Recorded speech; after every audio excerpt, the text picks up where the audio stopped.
Hi guys, what's up? My name is Sagar and welcome to the video. In this series, we are going to discuss what the syllabus of class 11 ISC accountancy looks like.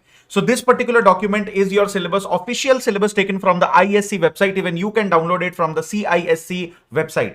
तो आप लोग जैसे जानते हो, आप लोग पहले ICSC में थे, अब आप लोग ISC बोर्ड में आ रहे हो. सेम बोर्ड है, नाम डिफरेंट है क्योंकि वो सीनियर सेकेंडरी लेवल पे डील करता था, हायर सेकेंडरी लेवल पे डील करेगा. और यहां पर हम लोग देख सकते हैं कि हम लोगों का जो आईएससी बोर्ड का जो सिलेबस है that is a little different from CBSE board. So obviously the people who are studying in ISC board are requested to completely follow those guidelines, completely follow the study material which has been provided for ISC board. तो if we just look at the latest syllabus which has been provided for this particular year, which is going to be relevant, you can see that there are multiple chapters to be taken care of.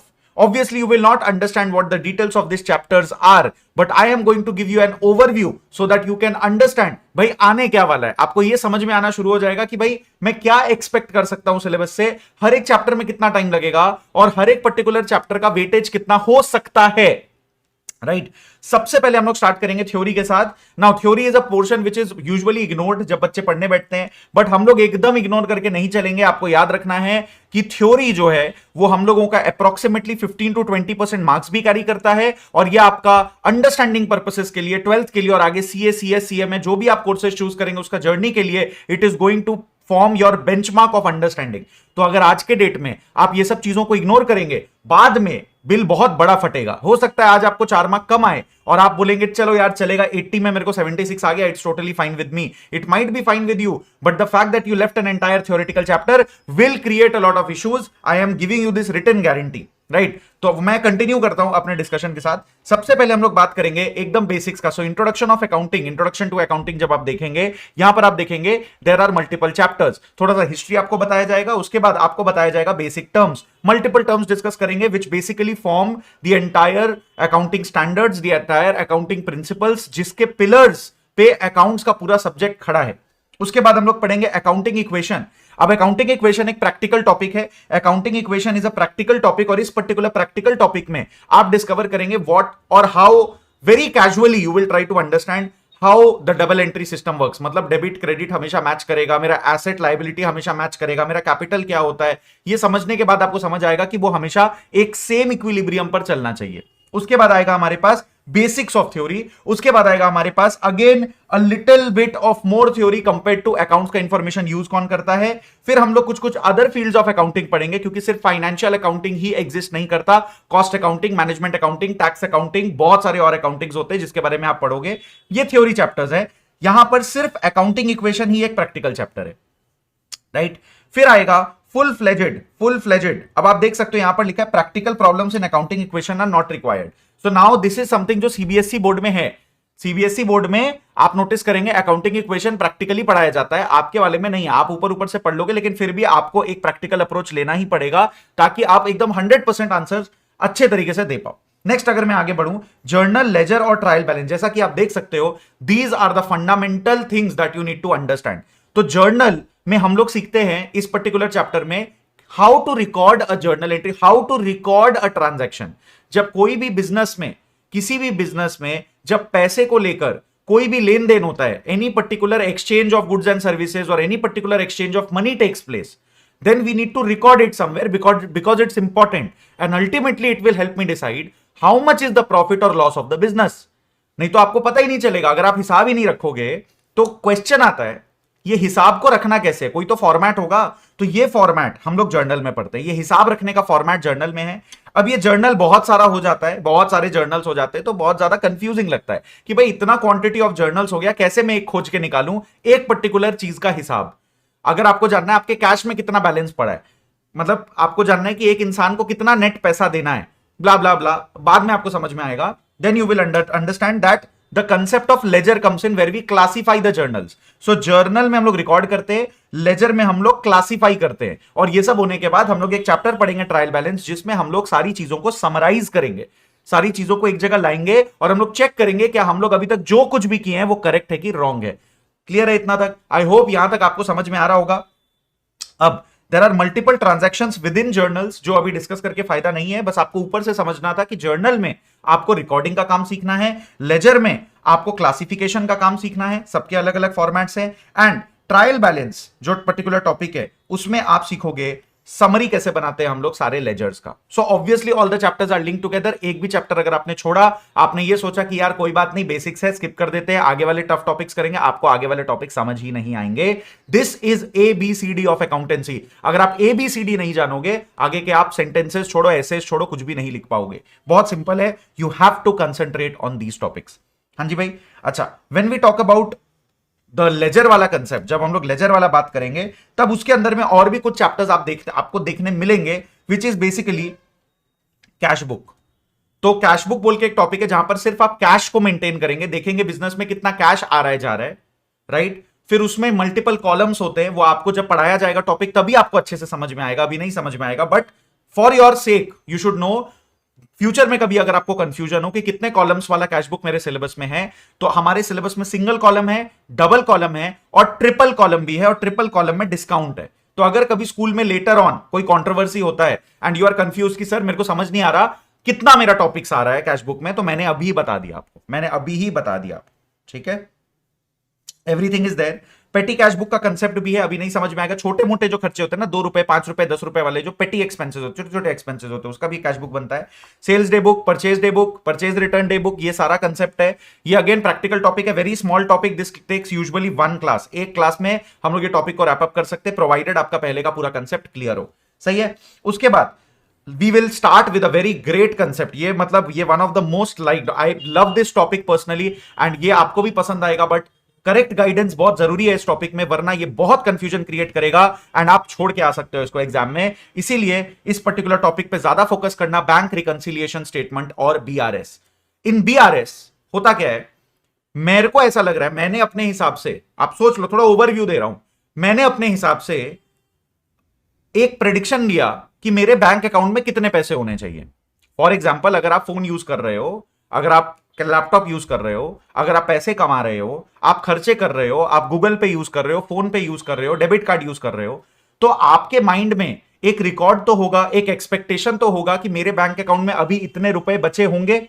तो late से आपको लग रहा है आपके bank account में 1 लाख रुपए बचे हुए हैं as per your cash book. आपने जो कैश बुक बनाया है अपने हाथों से, उसमें आपको लग रहा है मेरे बैंक अकाउंट में 1 लाख रुपए होने चाहिए।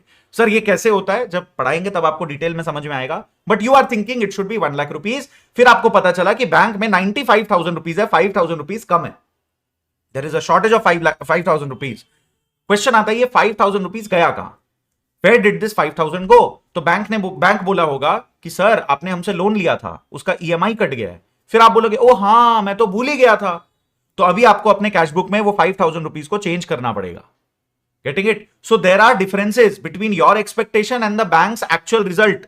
The differences are put together in a sheet of paper, a summary is formed, and that summary is known as bank reconciliation statement, where I try to reconcile my cash book with the passbook। Bank का जो passbook होता है उससे मैं अपना cashbook को reconcile करता हूं, बैठ के समझता हूं कि मेरे में क्या प्रॉब्लम है और मैं क्यों बैंक का अकाउंट का सही से एक अमाउंट गेस नहीं कर पा रहा। That statement is known as bank reconciliation statement, right. इसमें अमेंडेड कैशबुक का भी कंसेप्ट आता है, जहां पर लास्ट में हम लोग अपना कैशबुक को चेंज करते हैं टू मैच बैंक का expectation. Next, depreciation, very loved topic। Depreciation is amazing topic. Again, a lot of people are scared of this. Over the years of multiple years of teaching, I have discovered that a lot of people are scared of this. I don't know why, because there are too many things, sir। रोने लग जाते हैं कि भाई ये भी करना होगा, वो भी करना होगा, प्लस करना होगा, माइनस करना होगा, सर इतना नंबर ऑफ मंथ्स गिनना होगा। अरे क्या प्रॉब्लम है ISC वाले बच्चों, आपको तो कैलकुलेटर भी अलाउड है, तो रोना कोई बहाना नहीं चलेगा। Your calculator is also allowed in your board exams, in your class 11 exams. You have no excuse to score complete marks in this particular topic. आप मेरे साथ रहो, मैं बता रहा हूं इतना क्रेजी मार्क्स आता है इसमें, आपको लगेगा भाई इसका मेरे को 8 मार्क्स मिल रहा है, इतना सा चीज का मेरे को 6 मार्क्स मिल गया, इतना इजी लगेगा ये टॉपिक, आपको कोई हिसाब नहीं है। It is just you have to be aware. अगर आप नींद में क्वेश्चन करेंगे नहीं होगा क्या है सर डेप्रिसिएशन। फॉर एग्जाम्पल, हम लोग जब भी मान लो एक फोन खरीदते हैं, हम लोग जब भी मान लो एक लैपटॉप खरीदते हैं, लेट्स से आपने आज परचेज किया, तो क्या आपको आज परचेज करने पर सेम प्राइस मिलेगा 2 डेज बाद? नहीं मिलेगा ना। सर मैंने 1 लाख रुपीस का फोन लिया, तो सर मेरे को 1 लाख रुपीस मिलेगा क्या वापस जब मैं उस फोन को बेचने जाऊंगा? नो सर, आपका वो वैल्यू कम हो जाएगा। एनी पर्टिकुलर फिक्स्ड एसेट, अब सर फिक्स्ड एसेट क्या होता है थ्योरी क्लासेस में डिस्कस होगा, बट मैं बता रहा हूं कोई भी ऐसा एसेट है जो मल्टीपल ईयर्स आपको बेनिफिट देने वाला है। Car, phone, laptop, air conditioner, computer, whatever, ये सारी चीजों को हम लोग फिक्स्ड एसेट बोलते हैं। मल्टीपल ईयर्स चलता है, तो ये मल्टीपल ईयर्स जब चलेगा तो इसका धीरे धीरे वैल्यू कम होता रहेगा, तो इसका वैल्यू लास्ट में कितना होगा सर? तो एवरी ईयर जो वैल्यू घटता रहता है उसे हम बोलते हैं depreciation. That's it. Every year जितना वैल्यू घटेगा उसको हम बोलते हैं डेप्रिसिएशन। यही है पूरा चैप्टर। निकालो भाई कितना वैल्यू घटा, लास्ट में कितना वैल्यू हुआ, और उसके बाद ऑब्वियसली हम एक नया मशीन भी परचेज करेंगे। आज आप जो फोन यूज कर रहे हो, 2 years later you would want a new phone, कि सर हमको नया फोन चाहिए। तो वो नया फोन और आपका जो पुराना फोन है उसको आप एक्सचेंज में भी देते हो, तो वो पर्टिकुलर एक्सचेंज का ट्रांजैक्शन, नया फोन खरीदने का ट्रांजैक्शन, मल्टीपल फोन्स ओन करने के ट्रांजैक्शन, ये सारा चीज डेप्रिसिएशन में आएगा, राइट? तो आई डोंट थिंक इसमें प्रॉब्लम आएगा, it will be totally fine. And 2 method पढ़ेंगे हम लोग डेप्रिसिएशन में, एसएलएम एंड डब्ल्यूडीवी, राइट? अभी कुछ समझ नहीं आएगा, छोड़ दो अभी। लेकिन एसएलएम डब्ल्यूडीवी वाला मेथड में कभी कभी ऐसा क्वेश्चन बच्चों को डाउट आता है, सर एसएलएम से डब्ल्यूडीवी में जाएंगे क्या? Do we convert? No, conversion is not there in your syllabus. Conversion आपके सिलेबस का पार्ट नहीं है। नेक्स्ट पढ़ते हैं हम लोग bills of exchange. Bills of exchange में हम लोग उधारी पर सामान बेचेंगे किसी को एंड उधारी पर सामान खरीदेंगे, लेकिन सामने वाला बोलेगा सर मेरे को क्या गारंटी वारंटी है कि आप पैसा टाइम पर दोगे? Then we give a written promise. Written promise देते हैं, आप टेंशन मत लो, मैं आपको पैसा दे दूंगा, वरना आप मेरे पे कोर्ट केस कर देना। इस डॉक्यूमेंट को, जो रिटन अग्रीमेंट है, जो रिटन प्रॉमिस है, जो प्रॉमिसरी नोट है, इसको हम लोग बोलते हैं बिल्स ऑफ एक्सचेंज। इसका एक ड्यू डेट होता है, एवरीथिंग इज देयर, आपको समझ में आएगा उसका अकाउंटिंग कैसे होता है। Again we are back to a little bit of theory, history है यहां पर। अकाउंट्स का पहले कैसे होता था, अभी कैसे होता है, फ्यूचर क्या है, तो everything is there, it is super easy, super easy. Then we are going to study final accounts. Everybody who is a commerce student has heard of the word balance sheet. Sir what is balance sheet? ये सब कुछ आपको यहां बताया जाएगा कि कैसे finally साल के एंड में एक पर्टिकुलर कंपनी अपना ग्रॉस प्रॉफिट निकालता है, नेट प्रॉफिट निकालता है, और फाइनली अपने एसेट, लायबिलिटी और कैपिटल को मैच कराता है, which will again satisfy the accounting equation which we studied in the first classes, right? इसमें बहुत सारे एडजस्टमेंट्स हम लोग करेंगे और ये सारे एडजस्टमेंट्स का लिस्ट दिया। अभी कुछ समझ नहीं आएगा but you can get the idea. और एक चैप्टर हम लोग पढ़ेंगे जिसका नाम है rectification of error, where if there is any mistake which I have done, which the accountant has done. पूरे साल में आप अकाउंट्स बना रहे हो, अगर आपसे कोई मिस्टेक हो गया और उस पर्टिकुलर मिस्टेक को अगर आपको ठीक करना है तो उसके लिए क्या करना पड़ेगा, that we will study in the chapter called rectification of error. उसके बाद आएगा नॉन ट्रेडिंग ऑर्गेनाइजेशन। इसको हम लोग ट्रिपल स्टार करके रखते हैं क्योंकि इसमें से बहुत मार्क्स आता है भाई, बहुत मार्क्स आता है। This is our star topic, this is our star topic. क्यों सर इसको स्टार टॉपिक बोल रहे हैं? Because this particular topic is going to contain a huge number of marks and this will help you greatly in your entrance exam for any professional exams. ये foundation तक में आपको ये मदद देगा। नॉन ट्रेडिंग ऑर्गेनाइजेशन यानी कि अगर कोई चैरिटेबल बिजनेस है तो वो अपना अकाउंटिंग कैसे करता है, अनाथ आश्रम होता है, ऑर्फनेज होता है, ये सब होता है ना, तो हॉस्पिटल्स होते हैं जो प्रॉफिट नहीं कमाते, स्कूल्स होते हैं जो प्रॉफिट नहीं कमाना चाहते हैं, उन पर्टिकुलर ऑर्गेनाइजेशंस का how do we create the accounts, that is known as non trading organisation या non profit organisation. This is where your syllabus will end and this is going to be super easy. So I hope थोड़ा idea लगाओ कि आपके syllabus में क्या है। आप 2x पर देखे हो तो क्रेजी कर दियो आप, वरना 2x पे देखना ये वीडियो तो बड़ा मुश्किल है। But this was very short recap of how you will be proceeding with your syllabus. Thank you so much.